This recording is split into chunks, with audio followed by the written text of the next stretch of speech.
This special edition of 2020 continues from Amsterdam with Chris Cuomo. In the end, this story is about a victim, a suspect, and a mother whose pain we couldn't begin to comprehend.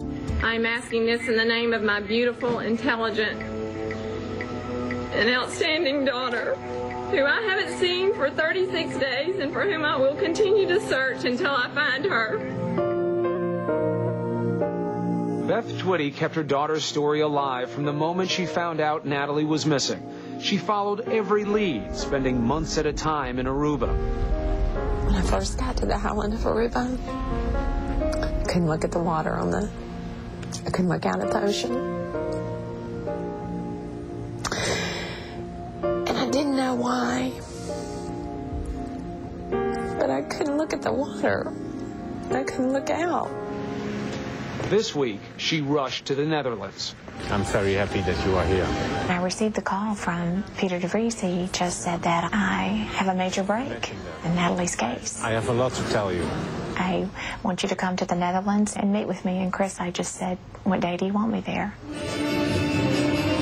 This is the first time Beth Twitty is seeing the secretly recorded tapes. She hears the man she has suspected for so long describing the last moments of her daughter's life.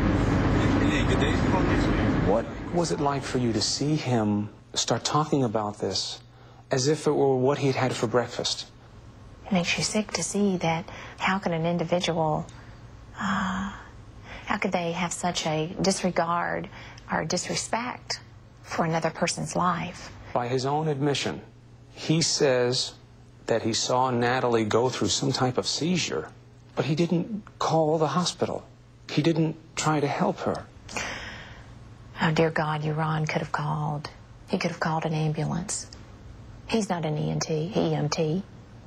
He's not a doctor. You know, he's not anyone that could make a decision on my daughter's condition. 2 days before the program aired in Holland, prior to anyone seeing the show, Joran called into a local TV show to deny his own taped revelations. I was in the middle of interviewing de Vries at that moment. We all stopped to listen. Van der Sloot claimed that everything he told Patrick was a lie, meant to impress his new friend. You surprised by his calm when he called into that show? No, I'm not, because that's the way we know Joran till now. That's the same guy who was able to keep silence in police interrogations and smile to the policemen and look them into the face and say, you have nothing. He's the son of a lawyer, of a judge. He knows how it works. He says on the television show, why would someone say nothing for 2.5 years and then all of a sudden say something like that? Why would someone do that? Why not? Because there are examples enough from criminals who kept silence for years, and after that, suddenly, they tell somebody what happened. That's not strange. Yeah, I'm giving him advice. Shut up. That's Van der Sloot's U.S. attorney, Joe Tacopina's first bit of advice for his client. He says Van der Sloot's story is just that, a story meant to build himself up in the eyes of his new friend. He was trying to impress this guy who he believed was a gangster who was really sort of taking care of Joran financially and other things. Look, there's no good reason to say anything he said. I mean, it's not defensible from a moral standpoint, and I have nothing good to say about what he did or, quite frankly, his credibility or character at this point. Even this attorney admits he was furious when he saw the way Joran spoke about his friends, the world in general, and especially about Natalie. I was angry. I mean, I was angry. You know, just absolutely no excuse for that. I'm not going to defend that. You know, really, it was disrespectful to Natalie. It was disrespectful to the Holloways, disrespectful to his parents, and disrespectful to all the people who've done so much to support him. But again, I will fall back on the evidence. And if the evidence convinces me that he is not guilty, which it has done, I will continue to defend him. And so far, he says, there's just no evidence against his client. Up until a month ago, the evidence clearly was not enough to go forward in the case against him. The case was dismissed against Joran. So now we're talking about just this story. And the evidence is plentiful that his story is made up and false. First of all, there are two drastically inconsistent versions. In one instance, he claims she had a seizure and died, and he called a friend, and friend said, just go home, I'll take care of it. The next instance, he said the boat arrived, and he helped, put the body on the boat. I mean, they're very different scenarios. He says there are many inconsistencies and serious problems with the tape story, and points to the behavior of the ex-con Patrick van der Aim, who set Joran up. He did things like provide drugs, to a subject, and then had him consume those drugs, then ask him questions. Certainly, cops couldn't do that. Patrick says, what chance did he have to get any information if he'd posed as a priest?